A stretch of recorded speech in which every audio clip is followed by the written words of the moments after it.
السلام علیکم، میں ہوں مریم خان اور آپ دیکھ رہے ہیں باغی ٹی وی۔ سب سے پہلے ہیڈ لائنز۔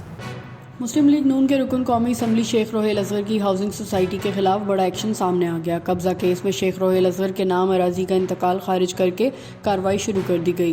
اینٹی کرپشن حکام کے مطابق شیخ روہیل نے ہربنس پورہ میں 201 کنال سرکاری اراضی پر قبضہ کیا۔ شیخ روہیل اصغر نے سرکاری اراضی پر ہاؤسنگ سوسائٹی بنائی۔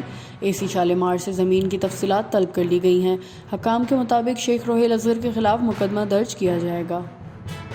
وزیر اعلیٰ پنجاب سے راولپنڈی ڈسٹرکٹ بار ایسوسی ایشن کے وفد کی ملاقات ہوئی ہے۔ راولپنڈی بار ایسوسی ایشن کے وفد نے وزیر اعلیٰ عثمان بزدار کو مسائل سے آگاہ کیا۔ وزیر اعلیٰ عثمان بزدار نے راولپنڈی بار ایسوسی ایشن کے مسائل جلد حل کرنے کی یقین دہانی کروائی۔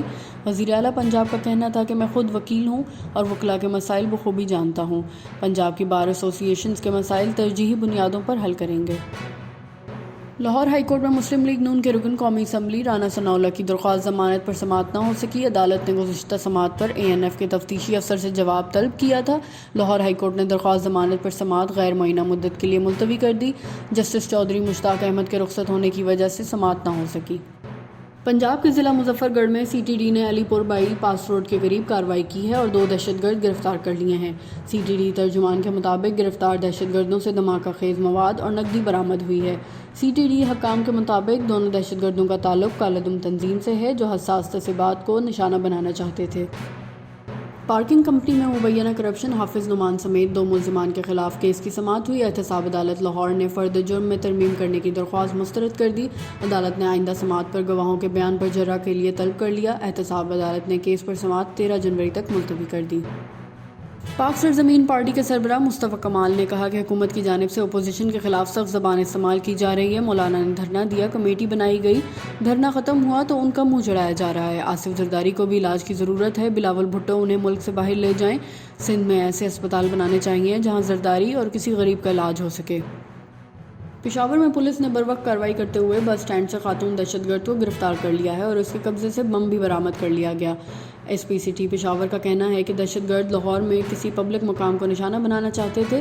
خاتون دہشت گرد بارودی مواد لاہور منتقل کر رہی تھی۔ گیپکو ملازمین کی بھرتیوں میں کرپشن اور بے ضابطگیوں کا انکشاف ہوا ہے جس کا FIA نے نوٹس لے لیا ہے۔ گیپکو ملازمین کی بھرتیاں 2015 میں نون لیگی رہنما خواجہ آصف کے دور میں ہوئیں۔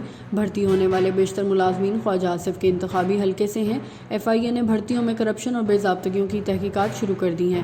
تحقیقات میں خواجہ آصف کو بھی شامل کیے جانے کا امکان ہے۔ وزیر قانون پنجاب راجہ بشارت کی نااہلی سے متعلق الیکشن کمیشن میں کیس کی سماعت ہوئی۔ الیکشن کمیشن آف پاکستان نے پنجاب کے صوبائی وزیر قانون راجہ بشارت کو نوٹس جاری کر دیا۔ راجہ بشارت کو بذریعہ وکیل یا خود 17 دسمبر کو پیش ہونے کی ہدایت کی گئی ہے۔ ممبر پنجاب الطاف ابراہیم قریشی کی زیر صدارت 2 رکنی بینچ نے سماعت کے بعد نوٹس جاری کیا۔ سابق صدر آصف زرداری اور فریال تالپور کی ضمانت بعد اس گرفتاری کی درخواستوں پر سماعت ہوئی۔ اسلام آباد ہائی کورٹ نے فریال تالپور کی درخواست پر نیب سے جواب طلب کر لیا۔ اسلام آباد ہائی کورٹ نے PIMS کے سربراہ کو آصف زرداری کے لیے میڈیکل بورڈ بنانے کا حکم بھی دے دیا۔ عدالت نے کہا کہ PIMS کے سربراہ کو کہہ دیتے ہیں کہ میڈیکل بورڈ بنا کر رپورٹ پیش کریں۔ آصف زرداری اور فریال تالپور کی درخواستوں پر سماعت 11 دسمبر تک ملتوی کر دی گئی۔ رہنما PTI حامد خان نے پارٹی کے شو کاز نوٹس کا جواب دے دیا۔ حامد خان نے جواب میں کہا کہ تحریک انصاف کسی صورت نہیں چھوڑوں گا۔ تحریک انصاف میرے لیے سب کچھ ہے۔ اپنی رکنیت کے تحفظ کے لیے تمام آئینی و قانونی راستے اپناؤں گا۔ یہ تھی ہیڈ لائنز۔ مزید جاننے کے لیے ہمارے ساتھ جڑے رہیے، دیکھتے رہیے باغی ٹی وی۔